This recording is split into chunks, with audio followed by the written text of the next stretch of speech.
میں جاننا چاہتا تھا میں اصل میں کون ہوں، راج، جان یا وکٹر۔ وہ سانس لینے کے لیے رکا۔ کافی شاپ میں رش تھا، شام کے وقت وہاں روزانہ رش ہو جاتا تھا۔ وہ کافی شاپ میٹرو اسٹیشن کے بالکل سامنے تھی، چھٹی کے وقت وہاں رونق لگ جاتی تھی۔ بار کاؤنٹر سے لے کر سڑک تک لوگ ہی لوگ ہوتے تھے۔ یہ رش 2 گھنٹے جاری رہتا، اس کے بعد وہاں سناٹا ہو جاتا تھا۔ میں اس کافی شاپ کا روزانہ گاہک تھا۔ میں 4 بجے وہاں جاتا اور 7 بجے واپس آتا۔ میں وہاں کیوں جاتا تھا، اس کی 2 وجوہات تھیں۔ پہلی وجہ سناٹا، شور اور سناٹا تھی۔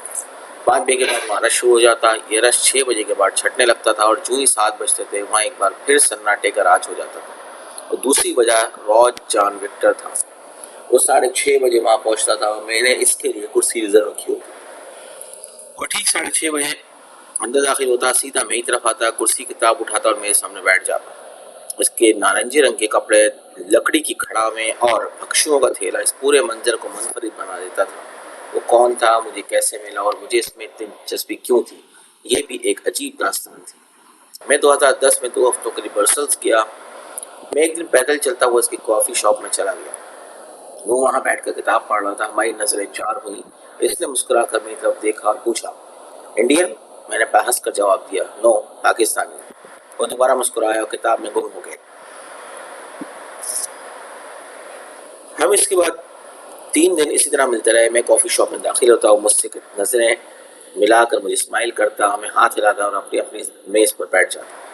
تیسرے دن اٹھ کر میرے پاس آیا اور یہاں سے ہماری دوستی شروع ہو گئی۔ مجھے اس کا حلیہ اور اس کا نام دونوں عجیب لگتے تھے۔ میں 5ویں دن اپنے تجسس کے اظہار پر مجبور ہو گیا۔ اس نے کہتا لگایا اور بولا، یہ عجیب کہانی۔ میں شروع میں جان ہوتا تھا۔ میرے والد ٹرک ڈرائیور تھے، ماں استاد تھی۔ میں واٹر لو کے قصبے میں پیدا ہوا، یونیورسٹی تک تعلیم حاصل کی، پرائیویٹ جاب شروع کی، دن رات محنت کی اور کمپنی میں نمبر 2 ہو گیا۔ میرے پاس برسل میں اپنا فلیٹ، اپنی فراری اور اپنی 3 گرل فرینڈز تھیں۔ میں مزے سے زندگی گزار رہا تھا۔ میرے ساتھ پھر ایک عجیب واقعہ پیش آیا۔ میں ایک روز خواب دیکھنے لگا۔ اس خواب میں کوئی خاتون مجھے وکٹر کہہ کے پکارتی تھی۔ میں کئی ماہ تک یہ خواب دیکھ رہا تھا۔ میں روز صبح اٹھتا اور ذہن جھٹک کر دفتر چلا جاتا، لیکن پھر ایک اور حیران کن واقعہ پیش آیا۔ میں ایک دن گرینڈ پلاس سے گزر رہا تھا۔ میرے سامنے ایک بزرگ شخص آیا اور اوئی وکٹر کہہ کر مجھے سے بغلگیر ہو گیا۔ میں نے پریشان ہو کر اس سے پوچھا، کون ہے اور مجھے وکٹر کیوں کہہ رہے ہیں؟ میں جان ہوں۔ وہ شاید فرینچ تھا۔ وہ نیس سے برسلز آیا تھا۔ میں اس کے سامنے احتجاج کرتا رہا، لیکن وہ مجھے مسلسل وکٹر کہتا رہا اور فرینچ زبان میں میرے ساتھ گفتگو بھی کرتا رہا۔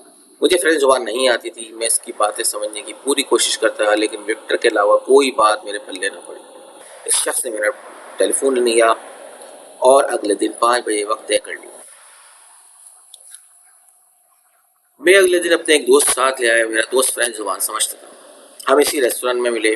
وہ اجنبی شخص بولتا گیا، میرا دوست ترجمہ کرتا۔ اس کا دعویٰ تھا، میں وکٹر ہوں، میں نیس کے ایک گاؤں کا رہنے والا ہوں، ٹرک ڈرائیور ہوں۔ میں ایک بار ٹرک چلا کر پیرس سے نیس آ رہا تھا، راستے میں حادثہ ہو گیا اور میں ٹرک سمیت جھیل میں گر گیا۔ میں مر گیا، میری لاش نکالی گئی، میرا جنازہ ہو رہا اور مجھے دفن کر دیا گیا۔ میرا باپ بند ہو گیا، لیکن میری بیوی کا دعویٰ ہے وکٹر زندہ ہے اور وہ آج بھی اس کے خوابوں میں آتا ہے۔ وہاں کے لوگ خاتون کو پاگل سمجھتے ہیں، لیکن آج جب اس نے مجھے دیکھا تو اسے میری بیوی کی بات پر یقین آ گیا وغیرہ وغیرہ۔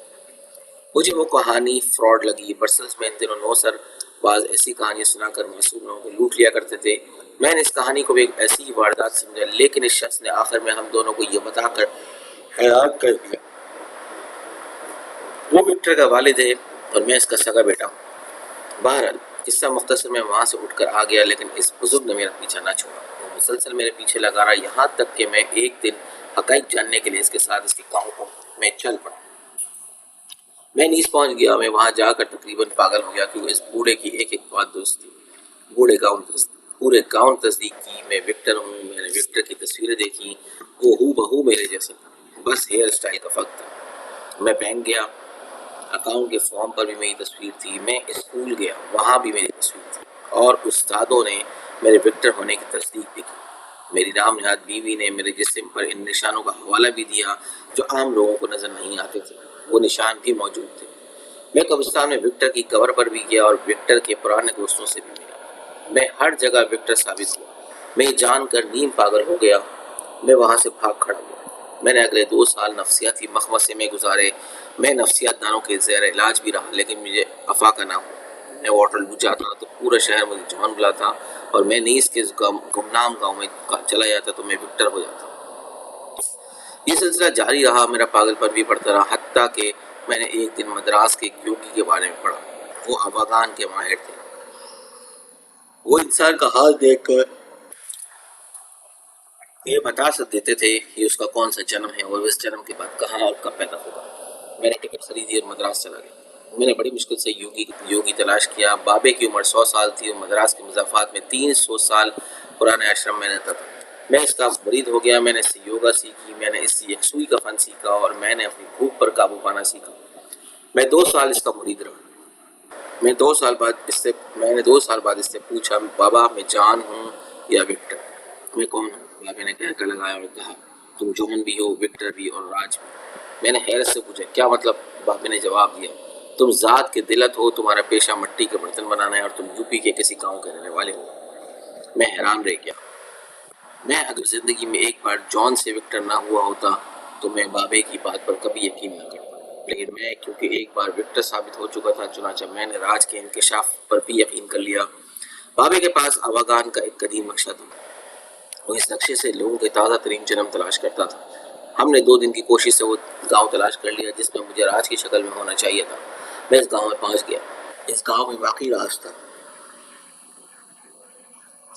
وہ راج ہو بہو میرے جیسا تھا۔ اس کا رنگ گندمی اور جسم ذرا سا کمزور تھا، لیکن وہ باقی میرے جیسا۔ یہی ناک، یہی نقشہ، یہی آواز، چلنے پھرنے، اٹھنے بیٹھنے، بھاگنے دوڑنے کا یہی اسٹائل۔ وہ میری کاپی تھا۔ وہ واقعی کمہار تھا۔ وہ اس کی بیوی اور اس کے 3 چھوٹے بیٹے مٹی کے برتن بناتے تھے۔ وہ دلت بھی تھا۔ گاؤں میں اس کے ساتھ جانور جیسا سلوک ہوتا تھا۔ میں راج کو دیکھ کر وہاں سے بھاگ کھڑا ہوا، سیدھا مدراس آیا اور بابے سے جنموں کا یہ بھید کھولنے کی درخواست کی۔ بابے نے کہکہا لگایا اور مجھے بتایا، دنیا میں انسان کی 7 پرچھائیاں ہوتی ہیں۔ یہ ایک قسم کے 7 انسان ہوتے ہیں۔ یہ دنیا کے مختلف حصوں میں مختلف زندگیاں گزار رہے ہوتے ہیں۔ یہ لوگ عموماً زندگی میں ایک دوسرے سے دور اور ناواقف رہتے ہیں، لیکن بعض اوقات یہ لوگ یا ان کے جاننے والے ان سے ٹکرا جاتے ہیں، جس کے بعد ویسے حالات پیدا ہو جاتے ہیں جیسے تم دیکھ رہے ہو۔ بابے کا کہنا تھا، تم نے لوگوں کے منہ سے اکثر یہ فقرہ سنا ہوگا، میں نے آپ کو کہیں دیکھا ہے۔ اب جب بھی یہ فقرہ سنو، آپ تحقیق کر کے دیکھو، آپ کو معلوم ہوگا یہ آپ کی اس شخص سے پہلی ملاقات ہے۔ پھر اس نے آپ کو اس سے پہلے کہاں دیکھا تھا؟ اس نے یقیناً آپ کی کوئی نہ کوئی پرچھائی دیکھی تھی۔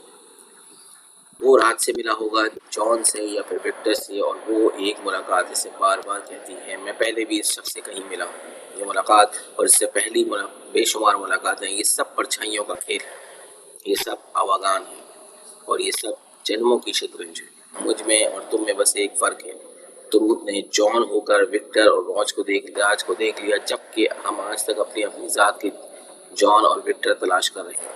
تم نے راج اور وکٹر پا لیے، جبکہ ہمارے وکٹر، راج اور جان 7 براعظم کی دنیا میں کہیں چھپے بیٹھے ہیں۔ ہم نے ایک دوسرے کو ابھی تلاش نہیں کیا۔ بھکشو نے آخر میں کہکہا لگایا اور بولا، میں اس دن سے راج، جان، وکٹر ہو گیا ہوں۔ میں اس دن سے زندگی کا سرا تلاش کر رہا ہوں۔ مجھے بیلجیم کے اس بھکشو سے میرے 15 سال ہو چکے ہیں۔ میں آج بھی جب اپنے آپ سے پوچھتا ہوں، راج، جان، وکٹر جینیس تھا یا پاگل، تو مجھے کوئی حتمی جواب نہیں ملتا۔